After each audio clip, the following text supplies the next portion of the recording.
Hi, I'm Heather, and this edition of the Longevizine is for the week of May 3rd, 2026.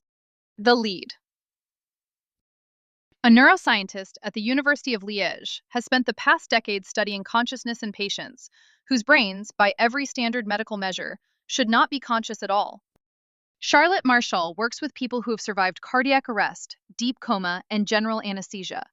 The patients she studies report some of the richest, most structured, most life-altering experiences of their lives during the precise periods when their brains were producing the least measurable activity. Her published model, released in Nature Reviews Neurology on April 14th, takes the position that near-death experiences are neither hallucinations nor evidence of an afterlife.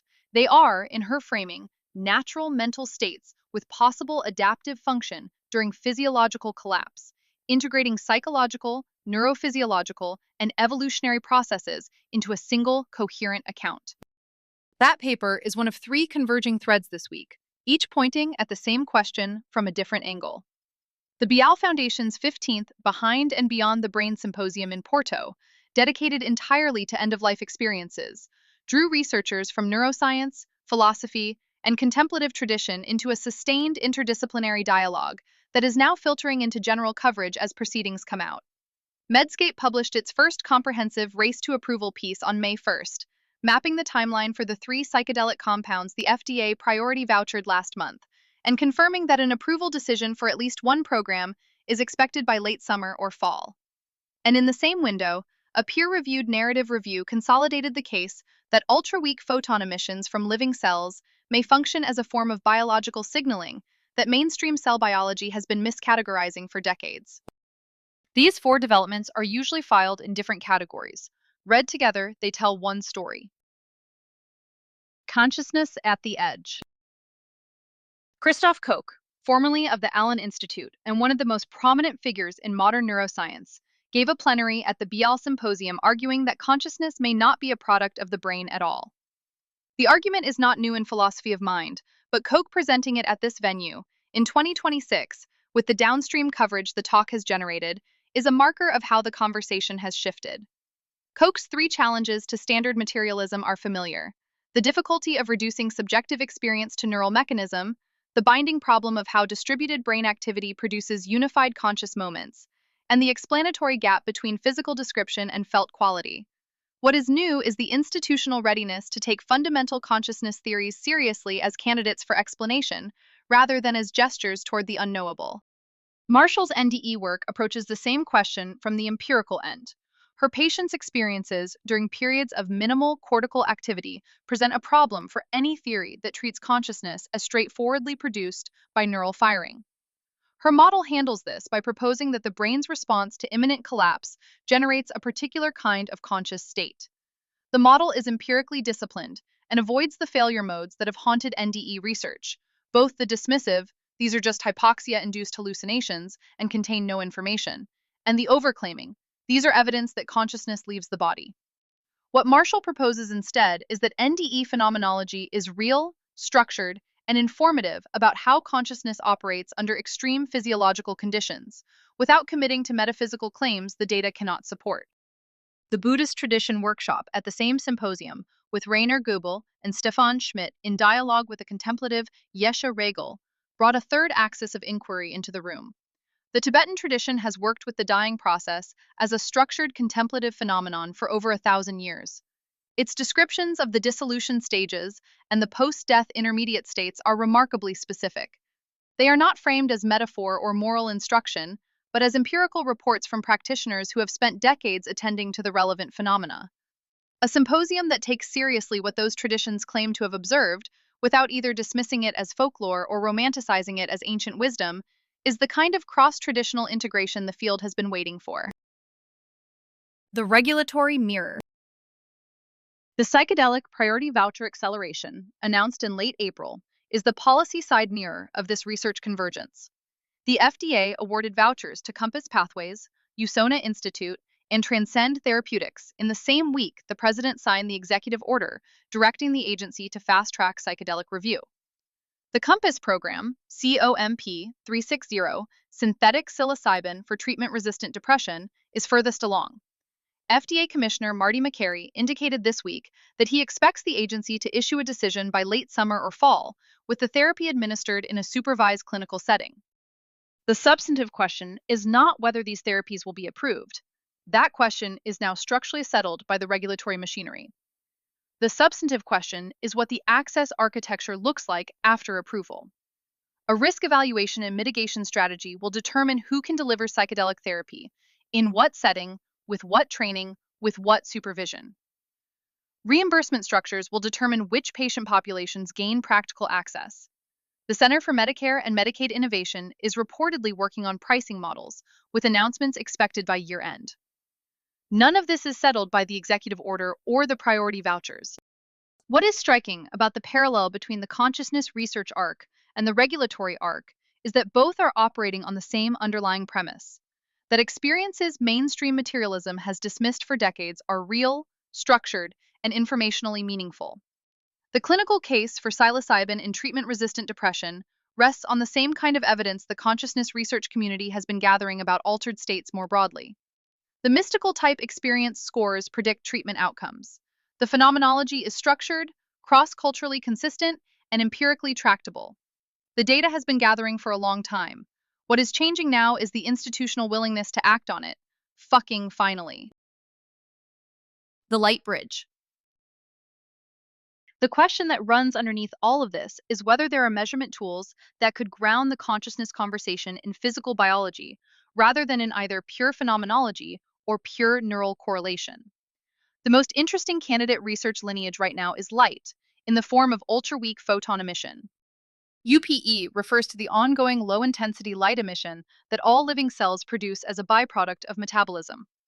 The phenomenon has been documented since the 1920s, was developed extensively by Fritz Albert Popp from the 1970s onward, and has been the subject of a slow but steady research program ever since.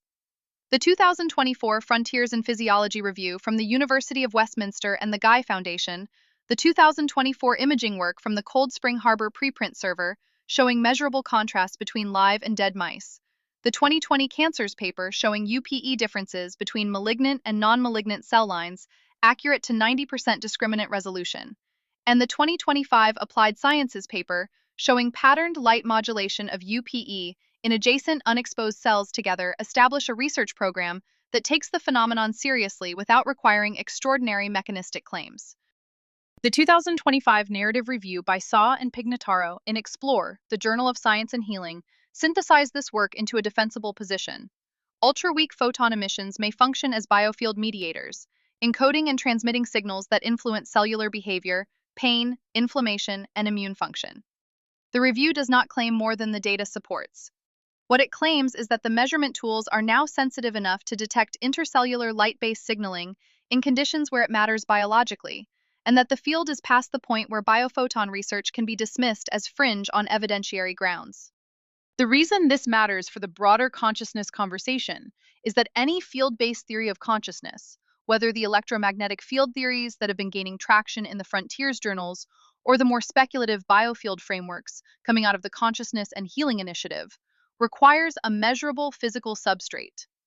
UPE is one of the few candidate phenomena that has both rigorous instrumentation behind it and a plausible biological role.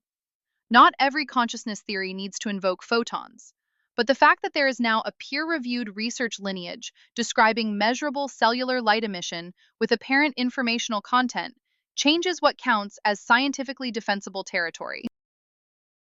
Signals from the field. A narrative review of HRV biofeedback and the Safe and Sound Protocol was published April 29th in Medicine International by Asaf Gittler and colleagues at the University of Haifa. The paper consolidates evidence for two non-invasive vagal modulation approaches without collapsing them into a single category. HRV biofeedback uses paced breathing at individual resonance frequency with real-time HRV monitoring. The evidence base includes reproducible benefits in cardiovascular outcomes, hypertension, depressive and anxiety symptoms, and resilience markers.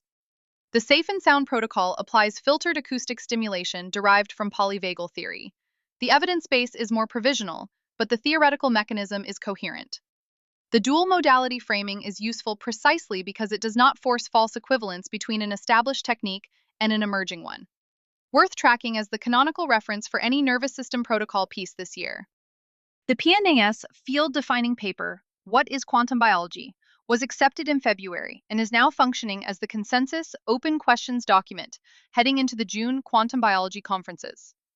The authors propose that the central near-term challenge is developing measurement tools sensitive enough to distinguish genuine quantum effects from classical mimicry. The framing is significant because it makes explicit what the field has been working around for a decade. The experimental evidence has been suggestive but not definitive, and the bottleneck is instrumentation. The next major meetings are CUBES in Budapest from June 3rd to 5th, and the Quantum Biology, Cognition, and Medicine Workshop in Växjö, Sweden, on June 10th and 11th as part of the QIP26 conference. The corrected version of the Junjie Huang Group's cell metabolism paper on body-wide multi-omic age counteracting effects of GLP-1 receptor agonism in aged mice was republished April 2nd and remains the strongest single citation for the geroprotective case. The age specificity of the effect, present in the aged mice and absent in young adults, is the relevant detail for any longevity pillar coverage of GLP-1 RAs as candidate longevity therapeutics, rather than as disease state interventions only. Field notes. The Bial Foundation's 15th Behind and Beyond the Brain Symposium took place April 8th to 11th at Casa do Medico in Porto, dedicated to end-of-life experiences.